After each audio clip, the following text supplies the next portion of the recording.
Assalamualaikum warahmatullahi.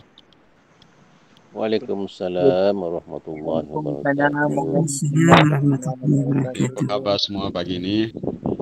Alhamdulillah. Sehat. Alhamdulillah. Alhamdulillah.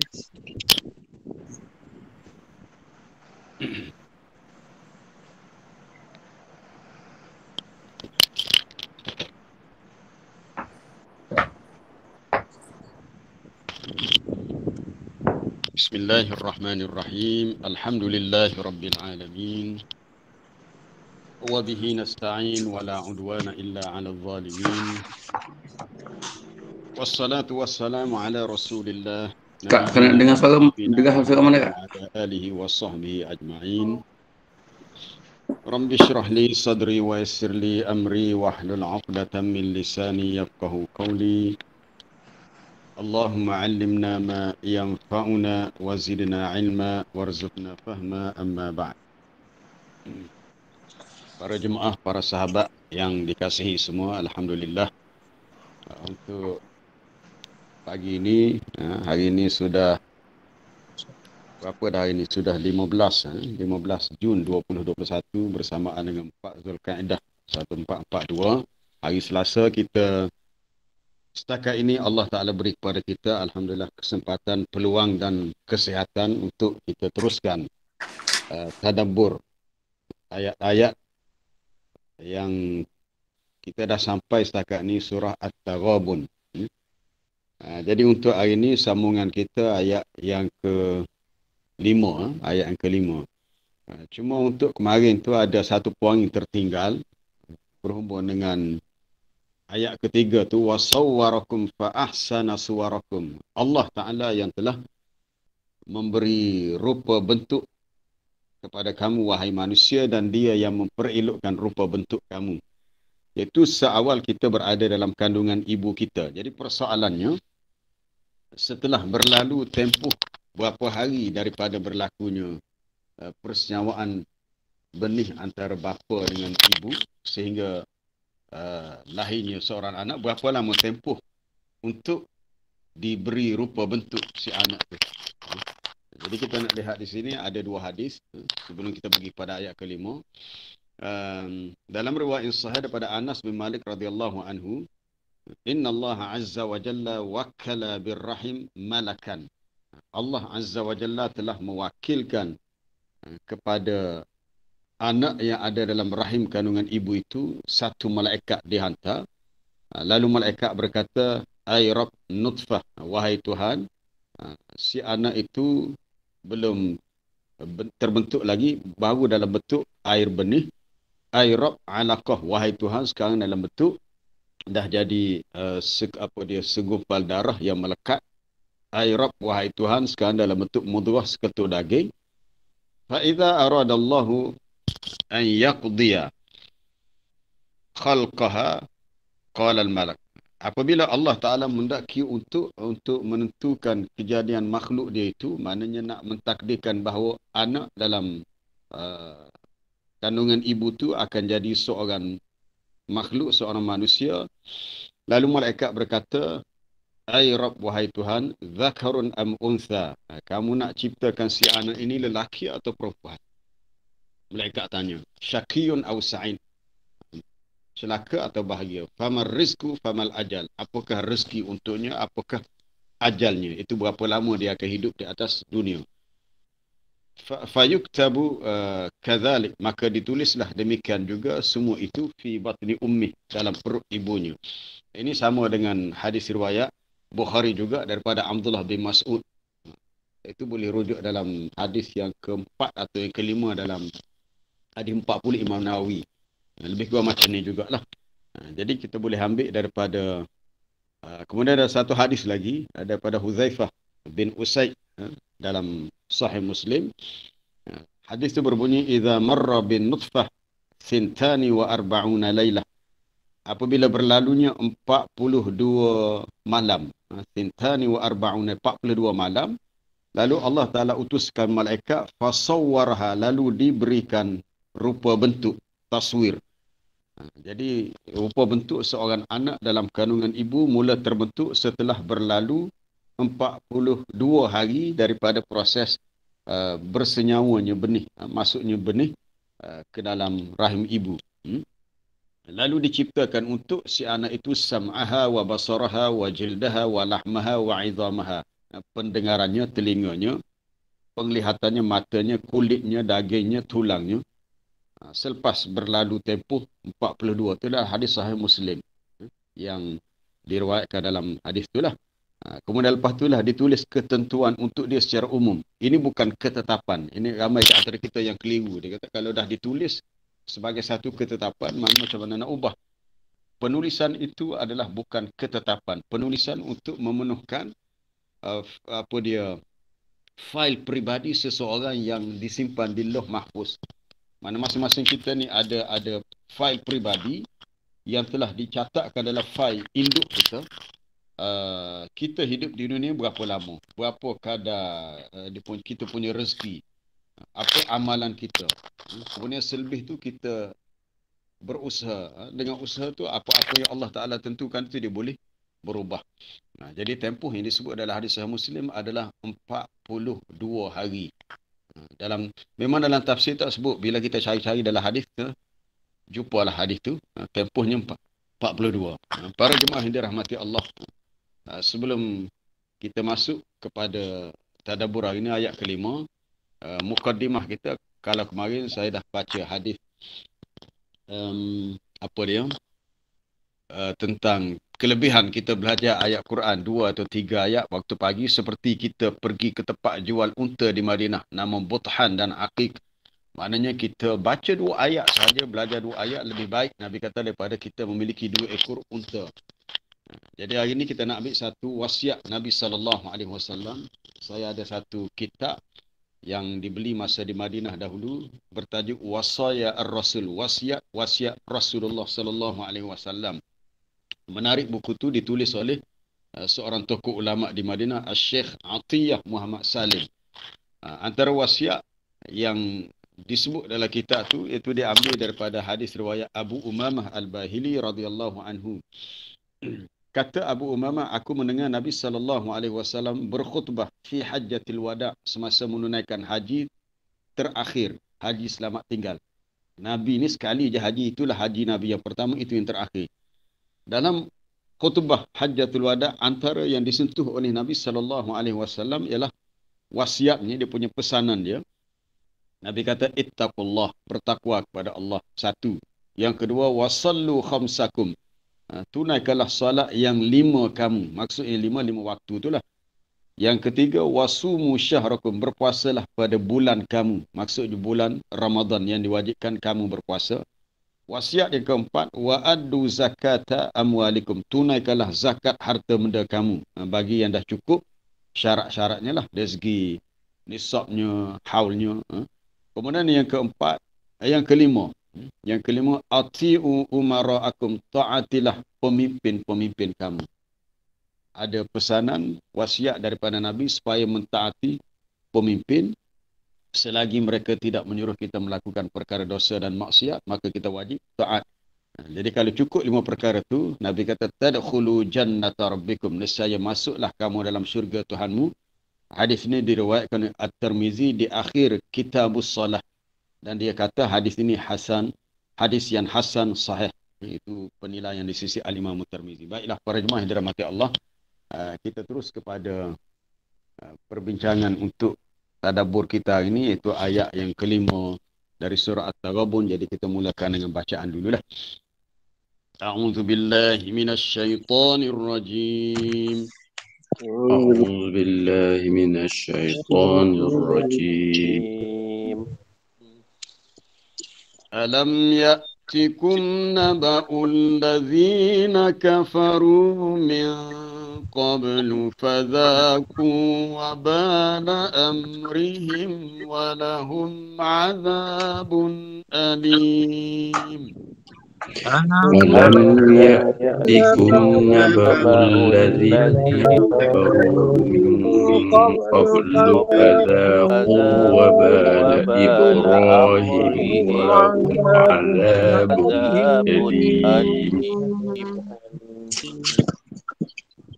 ذلك بأنه كانت تأتيهم رسلهم بالبينات فقالوا أبشر يهدوننا فكفروا وتولوا ذلك بأنه بأنه كانت كانت تأتيهم فيهم رسلهم رسلهم بالبينات بالبينات فقالوا فقالوا أبشر أبشر يهدوننا يهدوننا فكفروا فكفروا وتولوا وتولوا واستغنى الله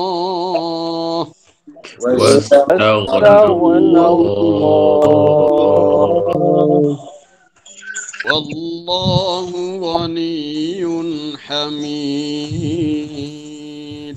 والله والله غني غني حميد. زعم الذين كفروا أن لن يبعثوا زعم زعم الله الذين كفروا كفروا أن لن يبعثوا يبعثوا قل بلى وربي لتبعثن ثم لتنبؤن بما عملتم قل بلى قل بلى وربي لتبعثن ثم لتنبؤن بما علمتم أمنتم وذلك على الله يسير. ذلك وذلك على على الله الله يسير. Kita ulang balik ayat ke-7 tu. Nampak punya ada tersilap baca tadi, salah.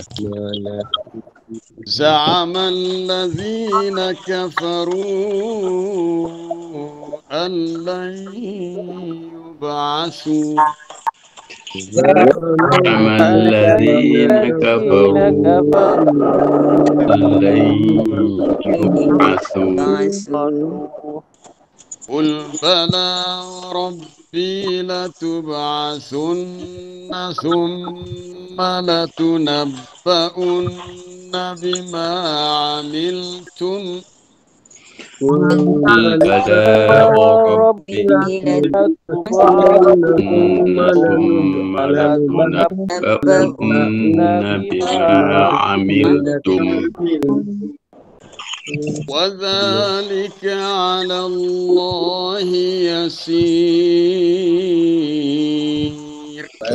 وذلك على الله يسير.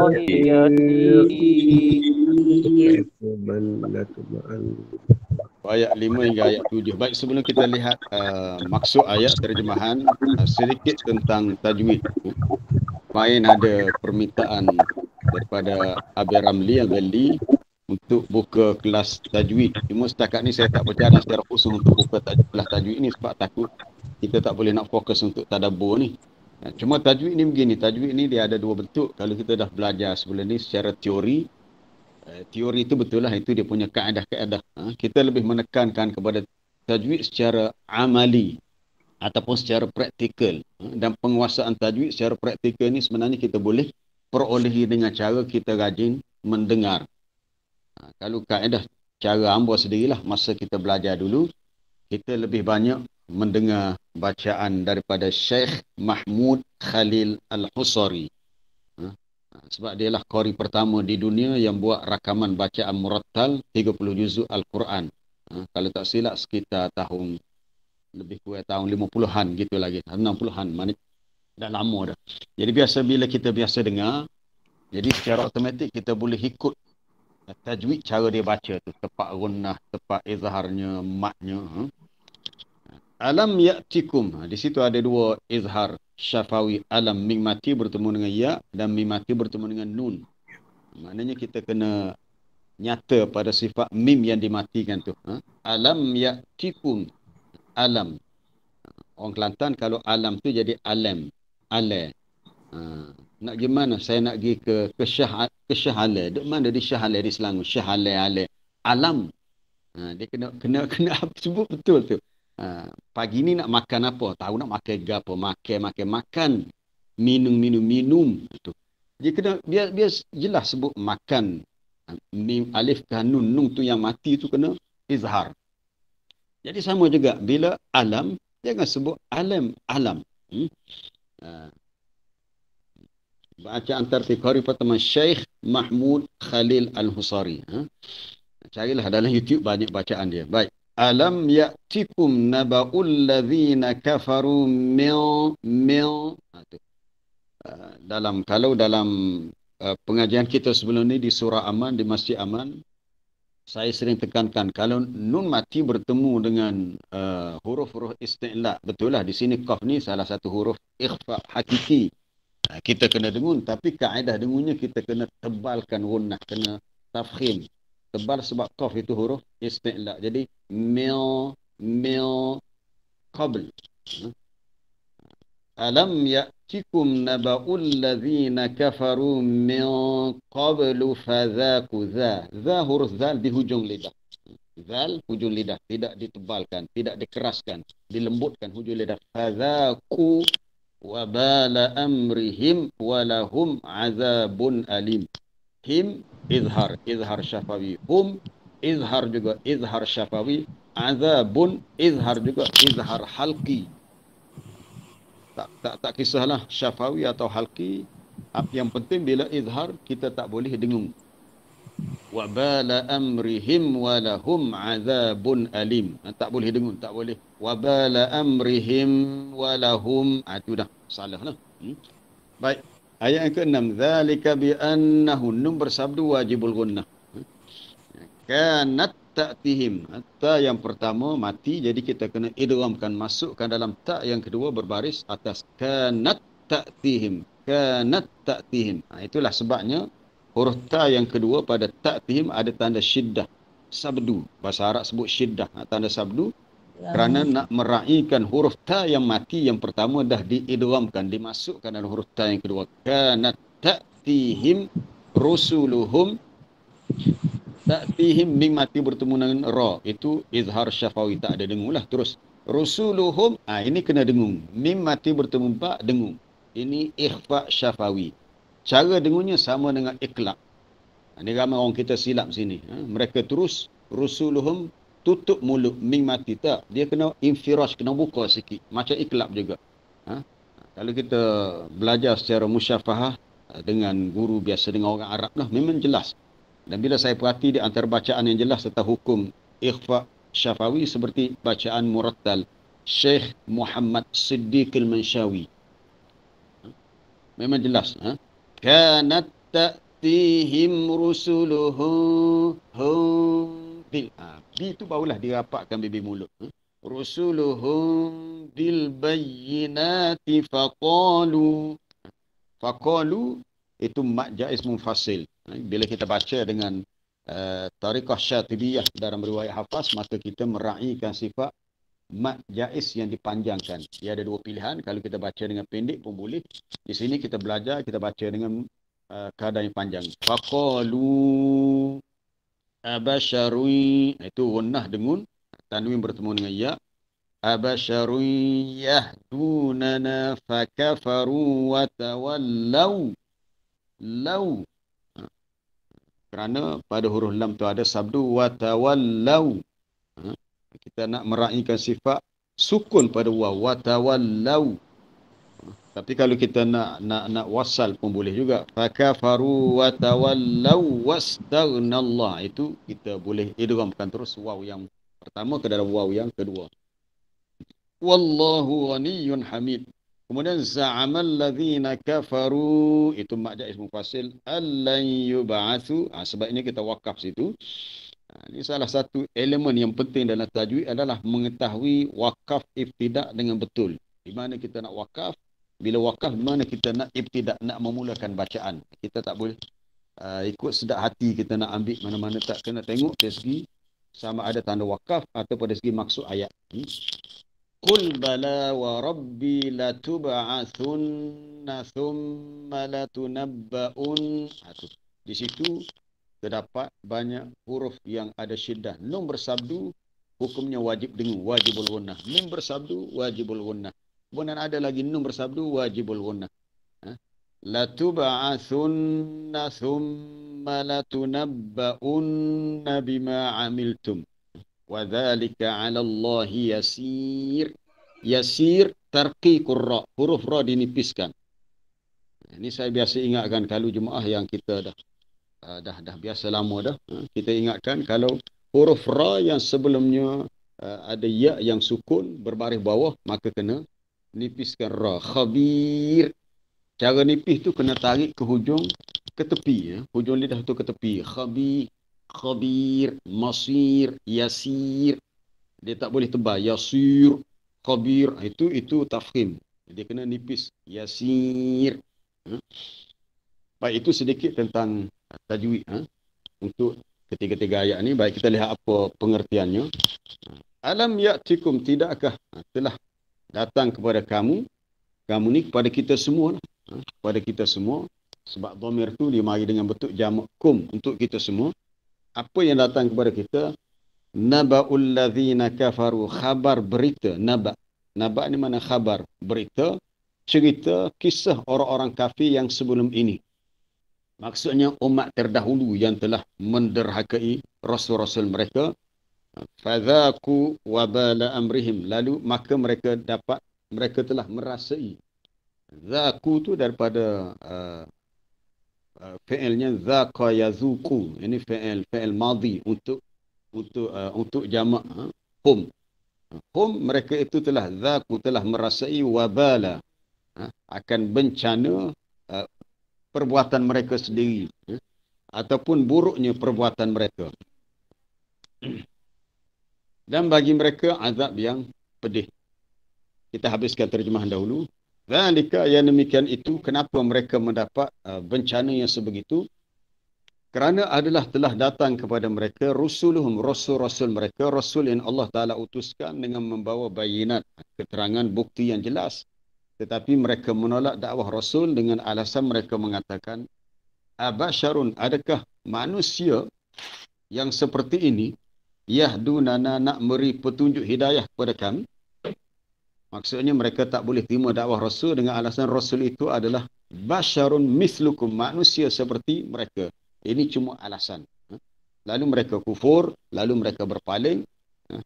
Wastaghnallah, dan Allah Ta'ala tidak memerlukan kepada mereka. Iaitu Allah Ta'ala bersifat maha kaya, tidak berhajat kepada keimanan ketaatan mereka. Kalau mereka menolak dakwah Rasul, Allah Ta'ala tidak rugi dan terjelas apa-apa pun. Wallahu ghaniyun, dan Allah itu bersifat maha kaya, yakni tidak berhajat kepada makhluk. Hamidun, maha terpuji. Hamid, kita wakaf tu ada sedikit qalqalah pada huruf dal yang diwakafkan. Za'amal ladzina kafaru, orang-orang kafir mengira, menyangka. Za'am ni sangkaan yang buruk ataupun sangkaan yang tidak berasas. Mereka menyangka bahawa mereka itu tidak akan dibangkitkan. Maksudnya mereka tidak akan hidup kembali selepas mati. Itu sangkaan mereka. Kul, katakan kepada mereka, bala, bahkan, warabbi, demi Tuhanku. Maknanya dinyatakan dengan tegas, ada waw qasam. Waw di situ, waw menyatakan sumpah. Warabbi maknanya demi Tuhanku. Latub'atsunna, kamu akan dibangkitkan. Kamu, wahai manusia, akan dihidupkan selepas mati. Kemudian akan dikhabarkan kepada kamu, diceritakan semula tentang apa yang telah kamu lakukan semasa hidup di dunia. Wadzalika, dan perkara itu, yakni untuk hidupkan manusia selepas mati dan untuk ceritakan apa yang telah manusia lakukan, bagi Allah Ta'ala perkara itu yasir, sangat mudah, sangat senang bagi Allah. Baik, para jemaah yang dirahmati Allah, untuk ayat kelima, apakah khabar berita orang-orang kafir terdahulu yang perlu kita tadabbur, untuk kita renungi? Terlalu banyak. Sangat banyak, terlalu banyak. Bermula daripada kisah kemusnahan kaum Nabi Nuh alaihissalam. Nabi Nuh ni berdakwah lama. Dalam mukaddimah kitab Talbis Iblis oleh Al-Imam Ibnul Jauzi rahimahullah. Dia menceritakan Nabi Nuh ni berdakwah sekitar masa umur dia 630 tahun atau lebih. Mana umur dah 600 baru berdakwah. Mana umur dia tu sangat panjang lah. Dan dia berada bersama dengan kaum dia untuk tempoh yang lama. Yang disebut dalam ayat 14 surah Al-Ankabut, walaqad arsalna nuhan ila qaumihi falabitha fihim alfasanatin illa khamsina aman. Sesungguhnya telah kami utuskan Nabi Nuh kepada kaumnya dan dia berada bersama dengan kaumnya selama 1000 tahun kecuali 50. Maknanya 1000 tolak 50, 950 tahun. Itu tempoh dakwahnya. Selepas berlaku banjir yang besar, orang-orang kafir dari kalangan kaum Nabi Nuh sudah mati dalam banjir. Bermulalah fasa kehidupan yang kedua, iaitu manusia-manusia yang selamat bersama dengan Nabi Nuh di atas kapal, membentuk generasi yang kedua. Kemudian lahir pula dalam kalangan mereka keturunan yang kufur kepada Allah, bersilih ganti. Maka Allah Ta'ala utuskan setiap umat itu akan Rasul yang berkesinambungan dalam 25 zaman. Daripada zaman Nabi Nuh, okeylah, zaman Nabi Adam tak ada masalah. Kata Ibn Abbas, pada zaman Nabi Adam sehingga zaman Nabi Nuh selama 1000 tahun, semua manusia hidup dalam keadaan lurus beragamanya. Lurus yakni tidak berlaku syirik dan tidak berlaku penderhakaan. Dia mula berlaku kerosakan, penyelewengan dalam beragama bermula zaman Nabi Nuh. Lalu Allah Ta'ala utuskan Nuh alaihissalam untuk perbetulkan kepincangan dalam beragama kerana berlakunya hulu, sikap keterlaluan. Baik. Akhirnya musnah kaum Nabi Nuh dalam banjir yang besar. Dan yang lebih menyedihkan apabila isteri Nabi Nuh dan juga anaknya di antara orang-orang kafir yang mati lemas tenggelam dalam banjir. Antara yang kita boleh ambil pengajaran tentang kisah ini yang terawal lah. Kaum yang kafir seperti kaum Ad yang diutuskan kepada mereka Nabi Hud alaihissalam di wilayah yang disebut sebagai Ahqaf, kawasan yang banyak bukit pasir ataupun bukit-bukit yang besar. Setelah lama Nabi Hud alaihissalam berdakwah, kisahnya banyak disebut dalam Quran, dalam surah Hud, dalam surah Al-A'raf. Kalau dalam kisah dalam surah Al-A'raf tentang kisah apa tadi, Nabi Nuh pernah dituduh sesat. Dituduh sesat. Kemudian Nabi Hud pula dituduh oleh kaum Ad bodoh. Dituduh safahah, seorang yang bodoh. Berbagai alasan, berbagai tuduhan dibuat semata-mata untuk menolak dakwah Rasul. Akhirnya Allah Ta'ala memusnahkan kaum Ad dengan didatangkan angin yang kencang bertiup selama 7 layalin wa 8 ayyam. 7 malam 8 hari, lebih kurang seminggu. Kadzabat apa dia? Samudu kadzabat Adun. Kaum Ad telah mendustakan para rasul. Fa kaifa kana nakir, itu dalam surah Al-Qamar. Bagaimanakah kemurkaanku? Didatangkan angin yang bertiup selama seminggu, 7 malam 8 hari. Akhirnya semua kaum Ad mati bergelimpangan, mayatnya seperti batang pokok kurma yang sudah tumbang. Mati semuanya. Allah Ta'ala hantar anginnya. Begitu juga yang berlaku kepada kaum Thamud yang telah diutuskan Nabi Saleh alaihissalam di satu tempat yang disebut Madain Saleh. Ini yang menarik kalau sesiapa yang dah baca apa saya post malam tadi, ketika Nabi SAW dalam perjalanan dari Madinah untuk pergi ke Tabuk. Peperangan Tabuk ni peperangan yang terakhir berlaku dalam sejarah hidup Nabi, peperangan yang paling besar untuk melawan tentera Rom yang jumlahnya beratus-ratus ribu, tentera Islam hanya puluhan ribu. Perjalanan sangat jauh. Panjang ceritanya dalam surah At-Taubah tentang kisah peperangan Tabuk.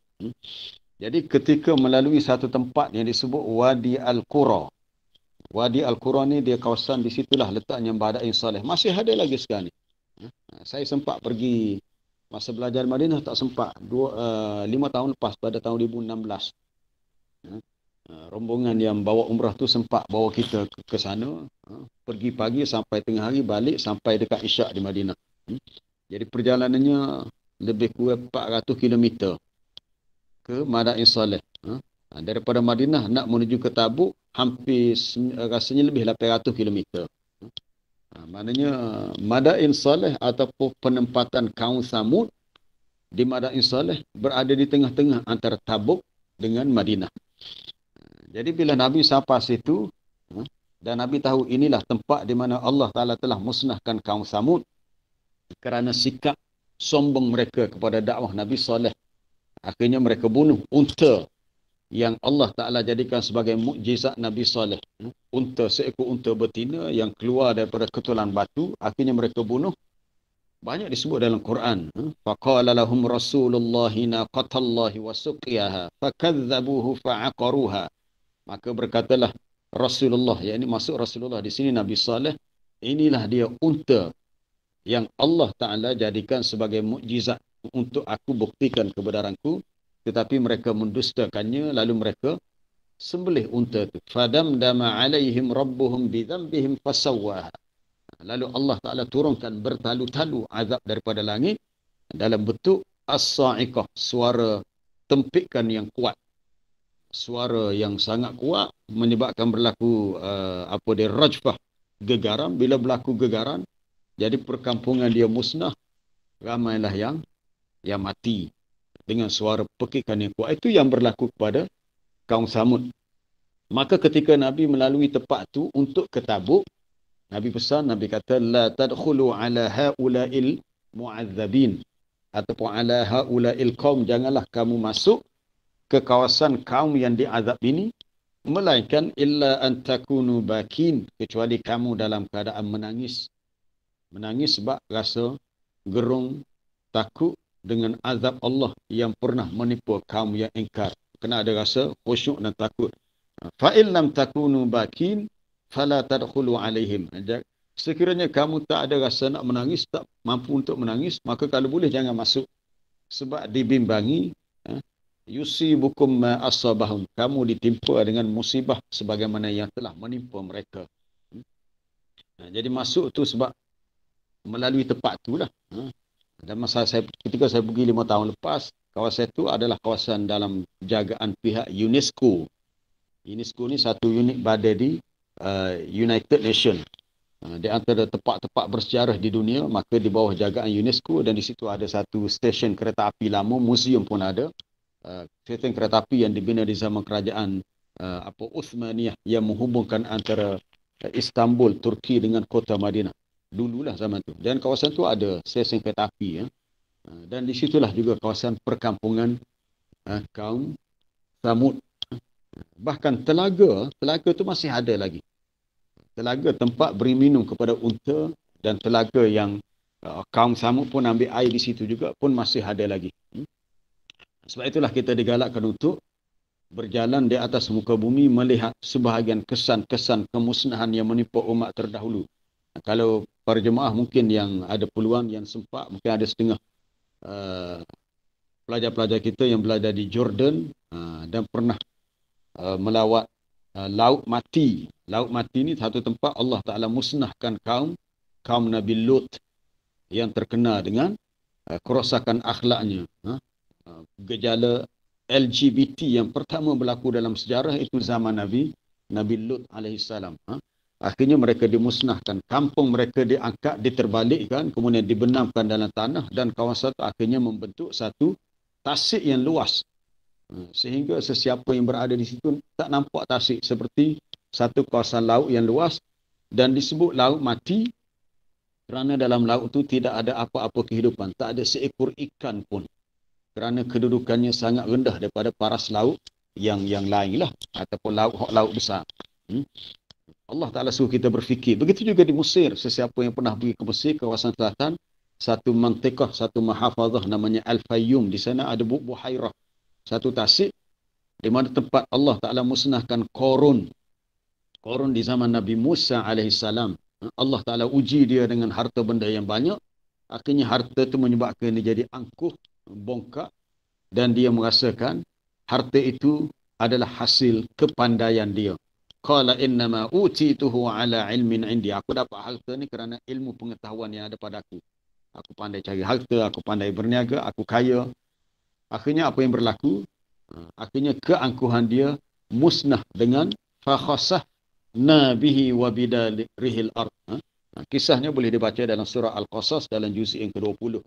Kami telah benamkan dia dan rumahnya, hartanya dalam tanah. Dibenamkan, kawasan itu luas hingga membentuk satu buhairah, satu tasik. Jadi itu kita boleh lihat kesan-kesan itu masih ada sama sekarang. Jadi bila Allah Ta'ala tanya, alam ya'tikum naba'ul ladzina kafaru min qablu, tidakkah telah datang kepada kamu khabar berita orang-orang kafir sebelum ini? Ayat ni secara khusus nak mengingatkan orang-orang kafir Quraisy di Mekah.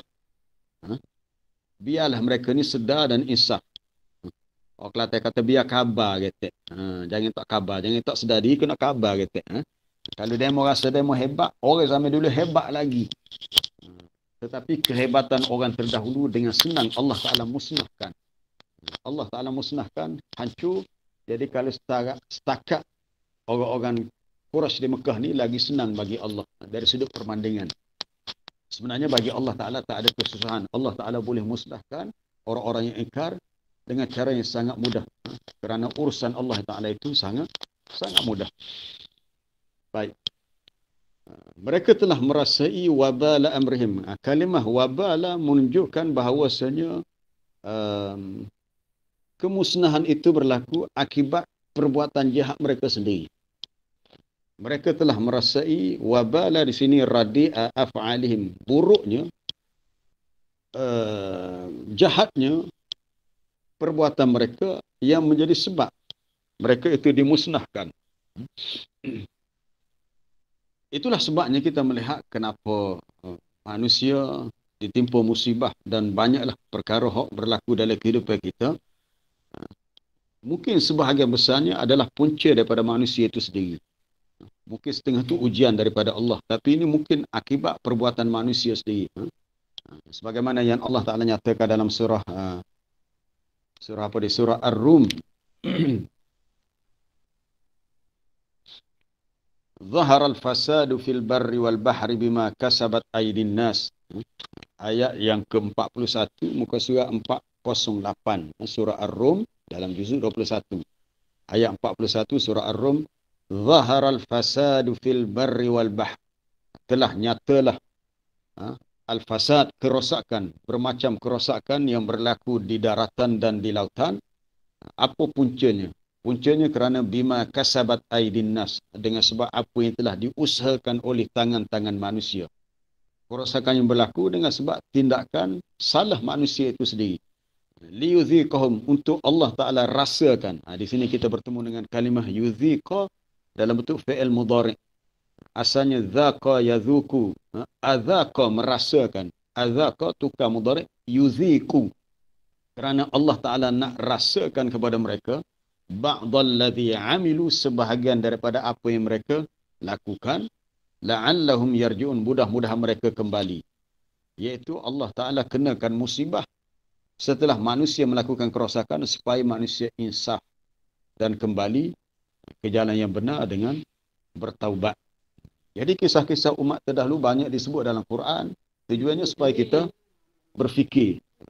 Sebab setiap kisah dalam Quran bukanlah kisah sekadar untuk kita jadikan sebagai halwa telinga. Kita kena faham Quran. Dalam Quran banyak kisah-kisah umat terdahulu, kisah para nabi, tapi Quran bukanlah buku sejarah. Walaupun dalam Quran ada sejarah, tapi dia bukan dianggap sebagai kitab at-tarikh, buku sejarah. Quran adalah kalamullah. Dalamnya ada banyak kisah-kisah yang Allah Ta'ala turunkan supaya manusia berfikir. Ketika ia berlaku kisah itu, Nabi SAW belum lahir lagi. Nabi tak ada lagi. Allah Ta'ala cerita untuk dijadikan pengedaran kepada kita yang hidup di akhir zaman. Sebab itulah Quran ini disebut sebagai in huwa illa zikrun wa Quranun mubin. Quran ini tak lain tak bukan sebagai zikrun, peringatan. Dia adalah Quran yang sangat nyata dari sudut bacaannya. Liyunzira man kana hayyan wa yahiqqal qawlu 'alal kafirin, untuk diberi peringatan kepada orang yang masih hidup. Sekaligus nak menyatakan bahawa kalimah azab itu pasti menimpa orang-orang yang kafir. Baik, kita pergi kepada ayat yang berikutnya, ayat ke-6. Cepat masa berlalu, dah 7 suku dah. Adapun punca mereka dimusnahkan kerana setiap kali datangnya Rasul dengan membawa al-bayinat. Al-bayinat maknanya ad-dalail, bukti-bukti, adanya mukjizat, adanya barahin, hujah-hujah yang Rasul bawa, tetapi orang-orang kafir itu berpaling dengan memberikan alasan yang sangat dangkal. Alasannya, abasyarun, manusia. Adakah manusia semacam ini nak memberi hidayah kepada kami? Jadi alasannya adalah kerana yang menjadi Rasul adalah manusia seperti mereka. Ini satu perkara yang perlu kita renung pada diri kita. Kadang-kadang kita susah untuk terima nasihat, teguran daripada orang lain dengan alasan kita melihat orang lain ini lebih rendah kedudukan. Harta kita lebih banyak daripada dia. Pangkat kita lebih tinggi daripada dia. Kita lebih glamour, lebih masyhur. Dia ni bukan orang apa-apa pun. Maka kita menolak nasihat dan peringatan daripadanya. Itulah cara berfikir orang-orang kafir zaman dahulu. Khususnya di kalangan orang-orang yang berkedudukan. Yang Quran sebut, qalal mala'ul ladzina kafaru min qaumi. Berkatalah pemuka-pemuka, pembesar-pembesar. Ini orang-orang bangsawan, orang-orang yang berkedudukan, yang kafir di kalangan kaumnya. Jadi alasannya, abasyarun, adakah manusia yang seperti kami yang nak membawa hidayah kepada kami? Tadi dah disebut sedikit tentang kisah Nabi Nabi Nuh alaihissalam. Dalam surah Al-Mu'minun, surah dalam juzuk yang ke-20, juzuk yang ke-18, Allah Ta'ala menceritakan pembesar-pembesar yang kafir dari kalangan kaum Nabi Nuh berkata, mereka ni orang yang mendustakan adanya liqa'il akhirah, pertemuan dengan Allah di alam akhirat. Mereka ini telah diberi kemewahan semasa hidup di dunia. Itu boleh rujuk dalam surah Al-Mu'minun ayat 33. Ayat 33 surah Al-Mu'minun muka surat 344. Apa kata mereka? Ma hadza illa basyarum mislukum. Ni Nabi Nuh ni tak lain dan tak bukan bashar, manusia seperti kamu. Dia bukan orang lain pun, macam kita juga. Makan minum macam kita juga. Sakit demam pun macam kita juga. Ya'kulu mimma ta'kuluna minhu. Dia juga makan daripada apa yang kita makan. Dia pun makan nasi juga, kita makan nasi. Jadi apa beza dengan kita? Tak ada beza apa pun. Wa yashrabu mimma tashrabun. Dia juga minum apa yang kami minum. Lalu mereka memberi ugutan kepada orang-orang yang tinggal di perkampungan Nabi Nuh, iaitu pembesar-pembesar ni. Orang-orang berpangkat ni memberi ugutan itu. Wala in ata'tum basyaram mislakum. Jika kamu taat kepada manusia yang seperti kamu, maksudnya kalau kamu ikut Nabi Nuh yang dia pun manusia macam kita juga, innakum idzal la khasirun. Sudah tentu kamu akan jadi orang yang rugi. Jadi kalau bahasa Kelantan kan, dia kata tak usah ikut lah. Semua tak usah ikut dia pun sebab kita juga. Kalau mau ikut dia, rugi kamu. Tak boleh hasil ke apa satu, tak boleh pitih ke apa. Tak boleh uang pun, tak ada untung pun. Ini adalah bahasa-bahasa ugutan untuk memainkan provokasi. Supaya orang-orang yang lemah dalam kalangan kaum Nabi Nuh menjadi takut dan tidak berani nak ikut Nabi Nuh. Nabi Nuh berdakwah, saya dah sebut tadi lama. Dia berdakwah 950 tahun. Ahli sejarah menyebut, yang ikut dia tak ramai pun, sekitar 70 hingga 100 orang. Mungkin tak sampai 100 pun. Jadi berdakwah sampai beratus tahun. Tapi yang ikut dia, sikit sangat, tak sampai 100 pun. Apa sebabnya? Kerana dihalang oleh kaum dia yang kafir.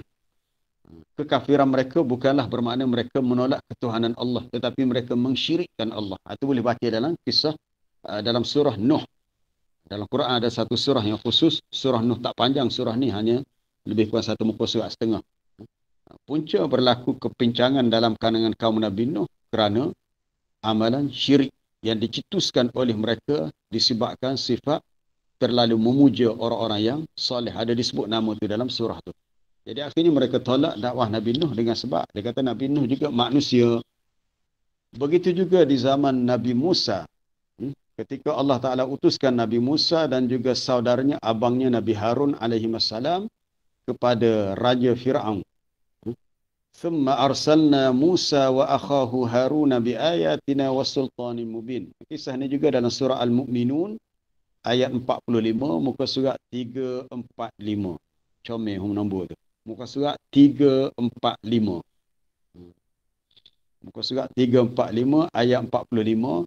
Kemudian kami utuskan Nabi Musa dan saudaranya Harun dengan membawa ayat-ayat kami, bukti-bukti kekuasaan kami, mukjizat yang diberikan kepadanya. Kepada siapa diutuskan? Ila Fir'auna wa mala'ihi, kepada Fir'aun dan pembesar-pembesarnya. Tetapi mereka itu bertindak fastakbaru, bertindak sombong ataupun takabur. Wa kanu qauman 'alin, adalah mereka ini satu kaum yang meninggi diri. Tinggi diri ni ego, sombong, takabur, besar diri. Lalu kata mereka, faqalu anu'minu li basyaraini mislina, adakah perlu kami beriman, kami percaya kepada dua orang manusia yang macam kita juga. Li basyaraini, bashar juga. Maksud dua manusia itu Nabi Musa dan Nabi Harun. Adakah perlu kita percaya kepada manusia yang dia ni mislina, supaya kita juga sama dengan kita. Padahal wa qaumuhuma lana abidun, kaum mereka berdua, kaum mereka ni Bani Israel, memperhambakan diri kepada kami. Maksudnya Bani Israel terpaksa ikut perintah-perintah Fir'aun secara paksa. Lalu disebabkan alasan itu, fakadzabuhuma, mereka telah mendustakan seruan dakwah Nabi Musa dan Nabi Harun, fakanu minal muhlakin, maka mereka itu termasuk golongan yang dibinasakan. Dan kita pun tahu dalam kisah dakwah Nabi Musa, akhirnya Fir'aun dan bala tenteranya ditenggelamkan dalam laut ketika Nabi Musa alaihissalam bawa Bani Israel yang ramai puluhan ribu melintasi Laut Merah untuk menyeberangi sebelah sana lah, daripada Mesir menuju ke Jaziratul Arab. Dengan kuasa Allah, laut terbelah apabila dipukul dengan tongkat Nabi Musa, dan apabila mereka semua selamat, datanglah tentera Fir'aun. Ketika mereka berada di tengah laut, laut itu kembali bercantum, mereka semua mati. Para jemaah dirahmati Allah. Jadi itulah alasannya yang menyebabkan mereka tak mahu terima, sebab mereka kata basyarun yahdunana, adakah manusia yang seperti kita yang nak bawa petunjuk kepada kita. Maka dengan sebab itu Nabi SAW diperintahkan untuk beritahu manusia. Kita baca kan di akhir surah Al-Kahfi, biasa hari Jumaat kita baca surah Al-Kahfi. Di akhir itu ada ayat berbunyi, Qul innama ana basyarum mislukum yuha ilayya annama ilahukum ilahu wahid. Katakanlah bahawasanya diwahyukan kepada aku.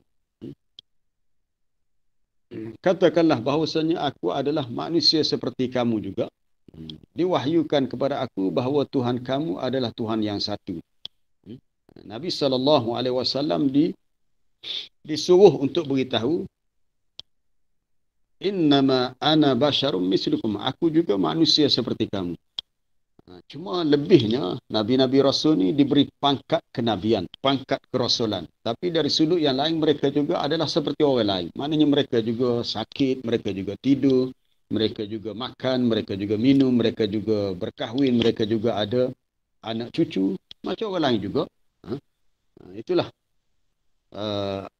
alasan yang diberikan oleh orang-orang kafir yang sengaja mereka cipta alasan untuk tidak menerima dakwah Rasul. Bahkan sampai kepada beberapa alasan yang tak munasabah.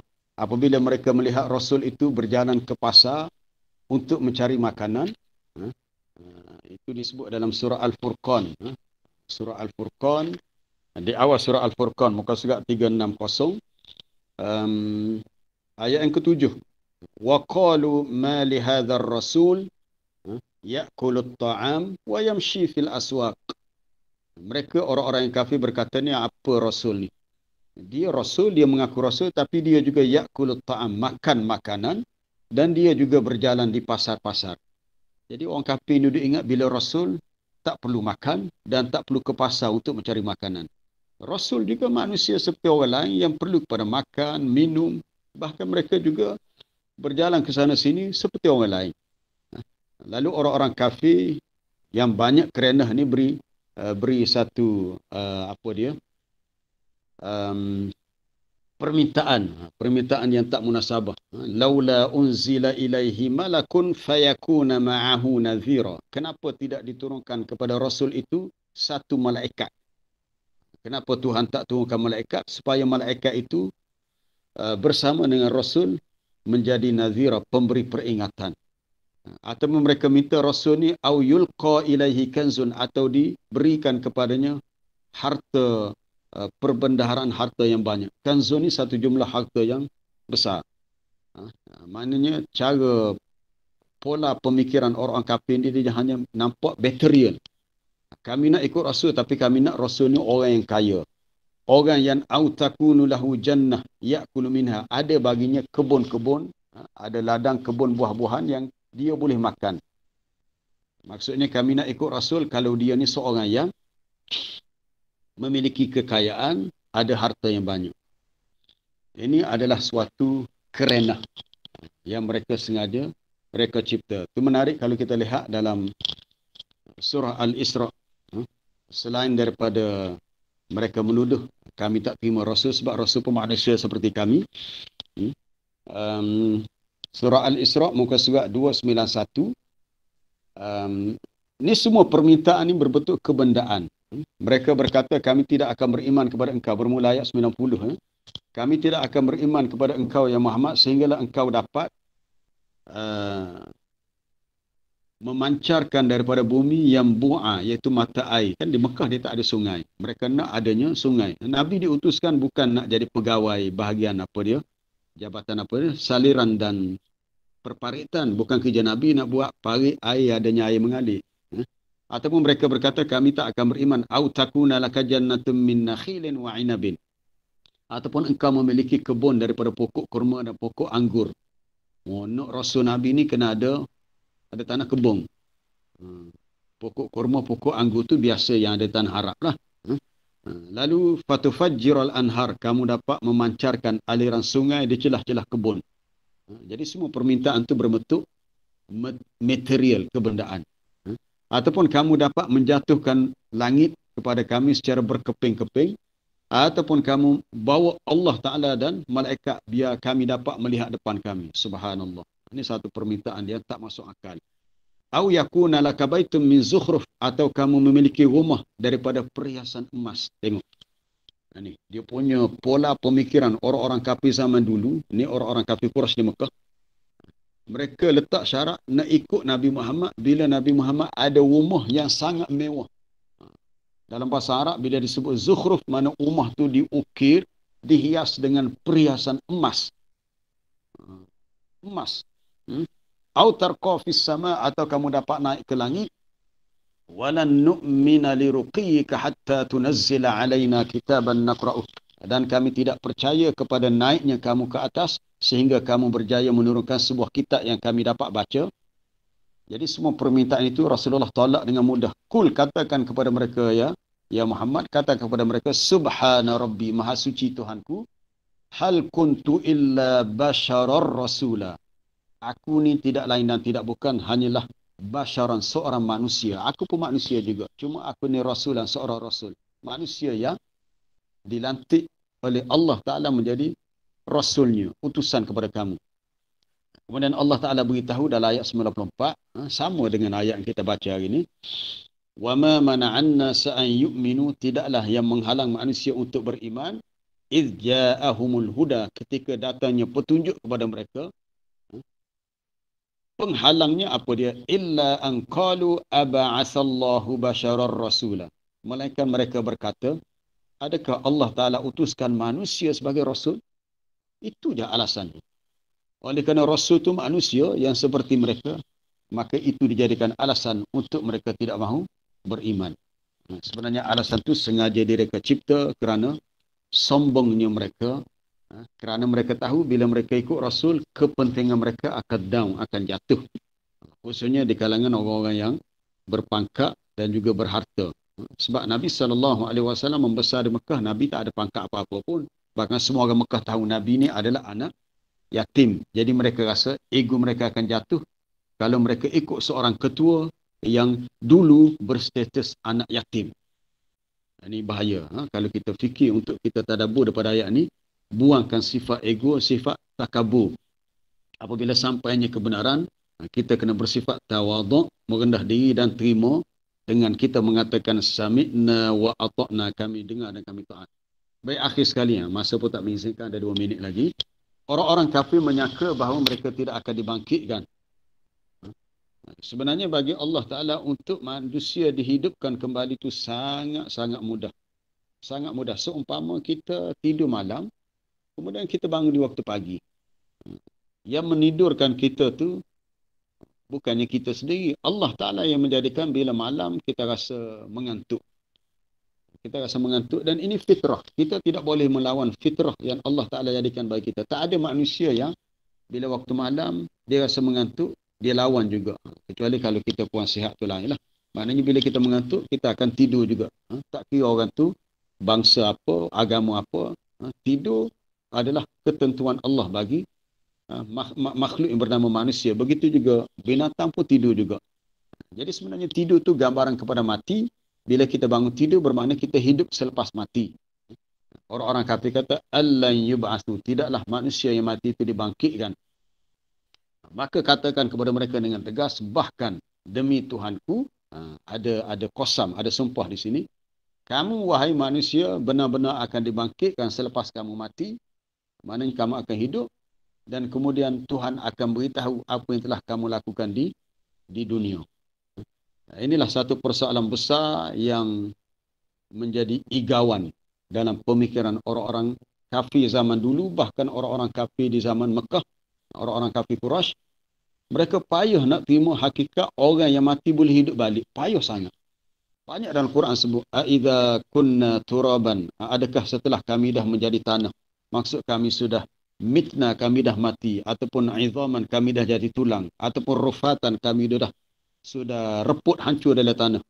Lalu mereka berkata, "A inna lamab'utsuna khalqan jadida", adakah kami akan dibangkitkan hidup menjadi suatu makhluk yang baru? Subhanallah. Susah nak percaya.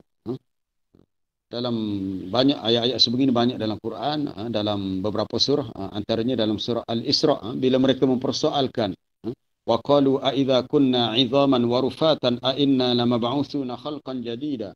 Mereka berkata, adakah setelah kami menjadi tulang, semua badan kami dah hancur, kami dah reput, adakah mungkin kami boleh hidup selepas mati menjadi suatu kejadian yang baru? Maka jawapan tegas, jawapan ini jawapan sentak daripada Allah. Beritahu mereka, ya Muhammad, kul kunu hijaratan aw hadida. Katakan kepada mereka, kalau payah-payah sangat, mu tak usah jadi orang lah, mu jadi batu atau jadi besi. Sebab besi batu ni dia makhluk yang jamid, yang beku, dia tak hidup, mana dia tak akan dibangkitkan selepas, sebab dia tak mati. Dia tak mati pula, dia tak hidup, maka tak berlaku kematian. Itu dalam surah apa tadi, surah Al-Isra. Surah Al-Isra kanan rujuk boleh buka ayat 49 dan ayat 50. Kul kunu, katakan kepada mereka, jadilah kamu wahai orang-orang musyrik, hijarah, jadi batu lah, tak usah jadi orang lah. Kalau bahasa Kelantan gitu, tak usah jadi orang, jadi batu lah. Aw hadidah, jadi besi lah. Senang. Sebab kamu tak akan mati dan kamu tak hidup lepas mati, sebab besi batu ni tak berlaku kematian, sebab dia dah mati. Jadi ini satu perkara yang mencabar dalam tugas dakwah, nak meyakinkan kepada manusia satu perkara yang manusia belum melihat. Sebab itulah kita melihat Nabi Ibrahim pernah kan dalam surah Baqarah, Allah Ta'ala cerita Nabi Ibrahim minta kepada Allah bagaimana Allah Ta'ala menghidupkan orang yang telah mati. Itu yang kita sebut al-ba'su, bangkit hidup selepas mati. Pernah Nabi Ibrahim minta, ya Allah, Rabbi arini kaifa tuhyil mauta, wahai Tuhanku, tunjukkan kepada aku bagaimana engkau berkuasa menghidupkan orang mati. Allah Ta'ala tanya, awalam tu'min, hai Ibrahim, mu tak percaya ke, mu tak beriman ke? Nabi Ibrahim jawab, qala bala, bahkan aku beriman, aku percaya. Cuma permintaan ini adalah untuk liyatma'inna qalbi, untuk menambahkan rasa tenang, yakin kepada aku bahawa engkau ya Allah benar-benar berkuasa menghidupkan orang yang mati. Lalu Nabi Ibrahim disuruh untuk ambil 4 ekor burung. Fakhuz arba'atan minat tayr. Ambil 4 ekor burung, kemudian burung itu disembelih, dipotong sehingga jadi kecil badannya, dan bahagian-bahagian burung yang telah dikerak tadi diletakkan berasingan di atas tempat yang lain-lain lah, atas bukit. Letak situ sini. Lepas tu bila letak tu semmad'uhunna, kemudian panggillah semua burung yang telah mati itu, nescaya ya'tinaka sa'ya, dia akan datang dengan segera kepada kami. Bila Nabi Ibrahim buat begitu, dia lihat burung yang telah mati itu kembali bercantum, hidup dan datang kepadanya. Maka yakinlah dia dengan sungguh-sungguh. Sebelum itu pun dia dah yakin dah. Bila dia lihat depan mata, yakinlah dia bahawa Allah Ta'ala berkuasa menghidupkan setiap makhluk yang telah mati jika dia menghendaki begitu. Itu senang bagi Allah. Jadi tak ada sesuatu pun yang mustahil pada kekuasaan Allah. Termasuklah untuk menghidupkan orang yang telah mati. Sebab tu di akhir ayat tu disebut, وَذَلِكَ عَلَى اللَّهِ يَسِيرٌ. Bagi Allah perkara itu adalah sangat mudah. Urusan Allah tidak ada yang payah, semuanya mudah berlaku. Wallahu a'lam. Ada soalan?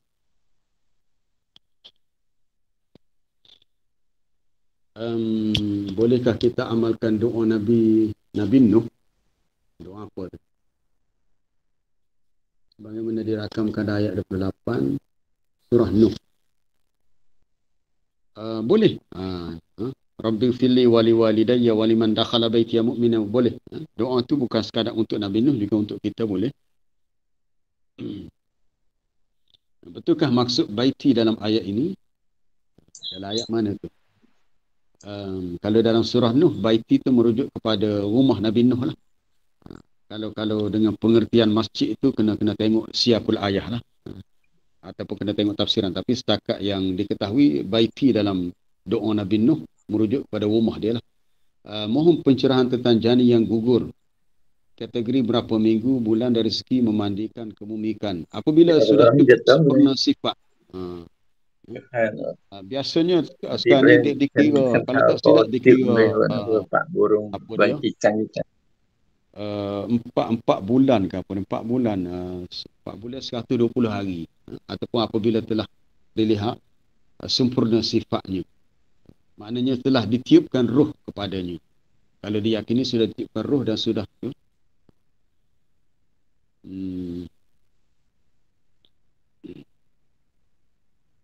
walaupun sudah meninggal, sebaiknya diberikan nama untuk diketahui. Kalau janin yang gugur itu sudah sempurna sifatnya. Baik, ada soalan lain? Soalan lisan tak ada. Assalamualaikum. Salam, ya. Siapa je? Cikgu dulu ke Fakini dulu? Cikgu dulu lah.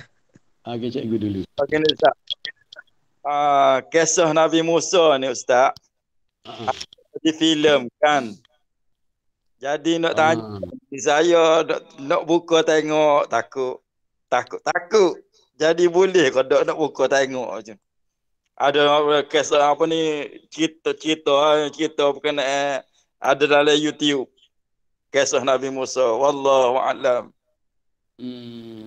Kisah tu kalau tak silap adalah tayangan masa pameran tamadun dunia di Museum Kelantan, tak ingat berapa tahun lepas adalah dulu. Ada dibuat tayangan kisah Nabi Musa, Bani Israel dan Fir'aun. Tapi dalam cerita tu lah, watak Nabi Musa ni tak ditunjuk tu. Dia buat macam ada cahaya situ. Jadi pelakon tu tak ditunjuk mukanya. Apa dia? Sebab sebenarnya watak Nabi dan Rasul ni tak boleh dilakonkan, tak boleh digambarkan dalam bentuk visual. Dia tak ada orang yang boleh melakukan watak Nabi dan Rasul. Itu setakat yang saya tahulah. Tak tahulah, takut ada filem versi lain tu, tak tahulah. Tapi kalau kita nak melihatnya tu tak ada masalah. Cuma pembikinan tu dikira salah dari sudut hukum agama lah. Tapi kita pun tahu filem macam ni biasanya dibuat oleh negara barat lah. Kalau ada juga setengah filem-filem macam kisah dakwah Nabi di Mekah yang diterbitkan oleh siaran TV Mesir pun ada juga. Kalau dalam YouTube pun ada, dia menggunakan bahasa Fushah, bahasa Arab standard lah. Tapi watak khusus, watak Nabi SAW pun dia tak tunjuk secara zahir. Mungkin hak ada adalah watak para sahabat saja. Jadi kalau setakat nak lihat, saya melihat tak ada masalah untuk filem tu. Cuma filem tu, hak lain tu saya tak tahulah. Hak pernah kita lihat tidak divisualkan rupa Nabi Musa secara jelas dalam filem. Ya, Fatimi. Okey, Ustaz. Assalamualaikum. Salam. Ada dua soalan berkaitan dengan bahasa Arab lah. Ayat yang kelima tu, min qablu. Kalau bahasa Arab, saya pernah belajar lah, dia lepas huruf harf jarri, harf jar, dia bagi bawah, min qabli. Saya tahulah. Cuma dalam ni apa dia sebut min qablu. Dia memang keadaan begitu. Kalimah qabla ba'da tu dia asalnya bagi fathah, bagi atas. Jadi bila masuk min, dia min haraf jar ni tidak mempengaruhi baris akhir huruf qabl kecuali selepasnya ada isim yang lain. Contohnya kalau disambung dengan dhamir min qablihim, baru dah lam tu bagi bawah. Jadi huruf qablu dia boleh huruf akhir kalimah qablu ni dipanggil zaraf. Zaraf menyatakan keadaan. Hurufnya boleh dijarkan apabila selepasnya ada sambungan isim, sama ada isim zahir ataupun isim dhamir. Min qabli dhalik. Tapi kalau tak ada apa-apa sambungan, dia akan kekal dengan asalnya min qabl. Asalnya qabla, tapi tak boleh, dia akan jadi min qablu. Min qabl. Itu memang kaedah dia begitu. Kaedah segi bahasa. Sama juga min ba'd. Min ba'd asalnya ba'da, bila ada min jadi ba'du. Tapi kalau selepas ba'd tu ada isim yang lain, maka dal tu akan bagi bawah. Dia punya kaedah dia begitu. Wallahi. Setakat tu saja. Terima kasih. Ya, salam. Maaf tak ngelah. Tentang ayat teguran permintaan orang kafir. Kalau dia nak rasul begitulah beginilah kan. Jadi boleh ke kita menggunakan boleh ke ayat tersebut kita pakai untuk kita sebagai muslim atau ni macam mana memberi tegur orang-orang yang minta macam tu, kita ni tak ada apa sangat kan. Lepas tu dia pun minta macam-macam lah kan. Maksudnya boleh ke ayat tu kita diguna pakai kepada orang hari ni? Tak faham tu maksud. Kita ni sebagai siapa dia minta? Kita sebagai siapa? Contoh saya ni nak mengajak lah kan, nak mengajak ke arah kebaikan ni. Tapi ada segelintir yang ayat seperti mana yang orang kafir Quraisy itu lah. Jadi dia punya kerenah dia tu banyak. Boleh disamakan ataupun ayat tu spesifik kepada kaum kafir sahaja. Sekian Okey, baik. Terima kasih. Kita melihat kisah tadi. Allah Ta'ala sebut kisah tu secara keseluruhan, kita melihat tidak khusus kepada Nabi. Dia punya pengajarannya adalah bersifat umum yang kita boleh faham di antara kerenah manusia apabila mereka diajak ke arah jalan yang benar, jalan yang betul. Mereka punya alasan tu sangat banyak. Sangat banyak. Padahal apabila sesuatu yang disampaikan benar, maka kita kena terima. Kita tak boleh beri alasan begitu dan begini. Kaedah usul tafsir menyebut al-ibratu bi umumil lafzi la bi khususis sabab. Pengajaran yang ada dalam ayat adalah berdasarkan kepada umum lafaz, umum dalam cerita, tidak kepada sebab turun ayat. Baik. Cerita di akhir surah Al-Isra' tadi, orang kafir Mekah minta ada kebun tamar, rumah daripada emas. Itu dari segi jalan cerita kepada turunnya ayat. Tapi dari segi pengajaran, ia bersifat umum. Kalau kita menyambung tugas Nabi dan Rasul berdakwah, kemudian adalah orang-orang yang tak mahu terima kebenaran, dia kata, macam mana aku nak ikut seruan kamu, sedangkan aku tengok kamu pun hidup miskin. Dia kata sepatutnya kalau kamu ajak manusia ke arah kebenaran, sepatutnya kamu hidup senang lenang, harta banyak. Maka kita mengatakan, kebenaran itu bukan diukur dengan harta yang banyak, bukan diukur dengan pangkat ataupun kedudukan yang tinggi. Apa yang benar, bila sampai kepada kita kena terima. Itu yang Nabi sebut dalam hadis riwayat Al-Imam Tirmizi dengan sanad yang hasan.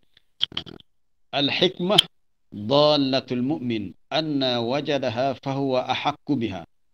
Al-hikmah itu Nabi kata al-hikmah itu adalah sesuatu yang hilang daripada orang mukmin. Hikmah ni termasuk ilmu, kebijaksanaan, kepintaran, pengetahuan, di mana sahaja kita menemuinya maka kita yang berhak untuk mengambilnya.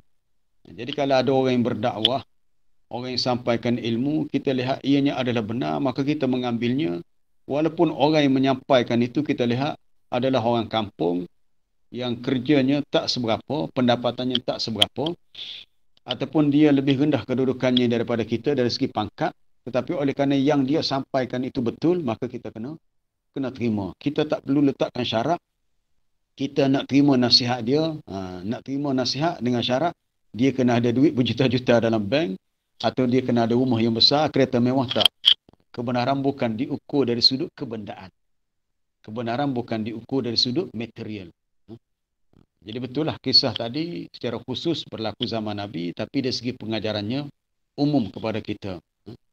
Jadi mana-mana orang di antara kita yang mendengar apa-apa yang baik, nasihat-nasihat yang baik, maka dia kena terima dengan hati yang terbuka, walau siapa pun yang menyampaikannya. Soal orang tu, kita lihat, kita pun mungkin tidak suka kepada dia. Sebab-sebab tertentu. Soal kita tak suka kepada dia tu, itu urusan lain, cerita lain. Tapi kalau dia sampaikan kepada kita perkara yang betul, maka kita kena terima. Jangan kita tunjuk sifat keras kepala dan degil. Disebabkan kebencian kita kepadanya, maka apa-apa yang betul pun kita tolak. Ini salah. Kan pernah berlaku satu cerita yang benar lah. Pada bulan Ramadan, Nabi telah menyerahkan tugas menjaga harta pungutan zakat kepada Abu Hurairah. Kata Abu Hurairah, pada satu malam datang seorang lelaki nak mencuri, nak mengambil harta zakat yang aku jaga ni. Aku pun berjaya menangkapnya. Lalu lelaki itu merayu, dia kata, Abu Hurairah, aku ni orang susah, aku orang miskin, tu lepaskan. Dia pun lepaskan. Malam kedua dia datang lagi. Kemudian dia cerita kepada Nabi. Nabi kata, nanti malam nanti dia datang lagi. 3 malam berturut-turut sehingga dia dilepaskan, dan pada malam terakhir dia kata, kalau kamu lepaskan aku sebab aku ni orang yang susah, aku akan ajar kepada kamu satu ilmu, iaitu setiap kali kamu nak tidur, dia kata, bacalah ayat kursi, nescaya kamu tidak diganggu, didekati oleh syaitan. Esoknya bila Abu Hurairah cerita, Nabi kata, wahai Abu Hurairah, mu tahu tak yang datang jumpa kamu mahu mencuri harta zakat yang kamu jaga tu, dia adalah syaitan. Dia adalah syaitan yang datang dengan rupa manusia. Adapun ilmu yang dia ajar tentang kelebihan baca ayat kursi, ilmu itu benar, betul. Tetapi dia adalah syaitan yang berdusta. Dalam bab lain dia berdusta, tapi dalam bab kelebihan ayat kursi yang dia ajar kepada Abu Hurairah, itu betul. Apa yang Nabi kata? Nabi kata, terimalah ilmu tu. Walaupun yang mengajar kepada Abu Hurairah adalah syaitan. Sebab kita bukan melihat siapa yang menyampaikan, kita melihat apa yang disampaikan. Soal syaitan itu kafir, jahat, itu dalam bab yang lain. Tapi hak dia cerita kepada Abu Hurairah itu betul. Jadi kita kena bersifat adil dengan ilmu. Kita jangan tengok kalau orang tu kita suka, kita terima semuanya. Kalau orang tu kita benci, kita tolak semuanya. Tidak. Boleh jadi orang yang kita suka ada juga dia tersilap menyampaikan fakta ilmu. Maka kena perbetulkan. Ada juga orang yang walaupun kita tak suka, ada juga benda yang dia sampaikan betul, maka kita kena terima. Jadi kita berlaku adil terhadap diri kita dengan menerima kebenaran walau daripada siapa yang menyampaikan kepada kita. Wallahu a'lam, kita berhenti setakat tu. Kita dah lebih 15 minit dah. Setiap hari kita terlajak siaran kita, tak apalah. Subhanakallah bihamdika asyhadu an la ilaha illa anta astaghfiruka wa atubu ilaik. Wa sallallahu wa sallama ala nabiyyina Muhammad wa ala alihi wa sahbihi. Walhamdulillahi rabbil alamin. Assalamualaikum warahmatullahi wabarakatuh. Waalaikumsalam. Assalamualaikum.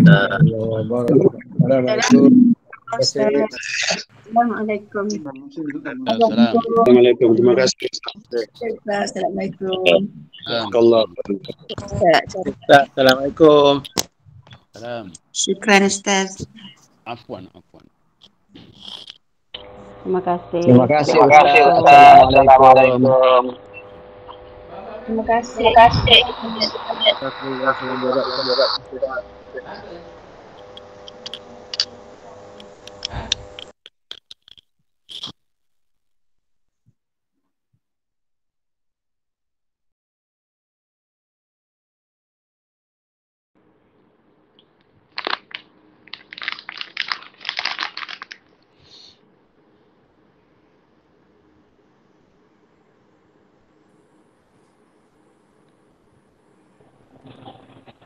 Assalamualaikum.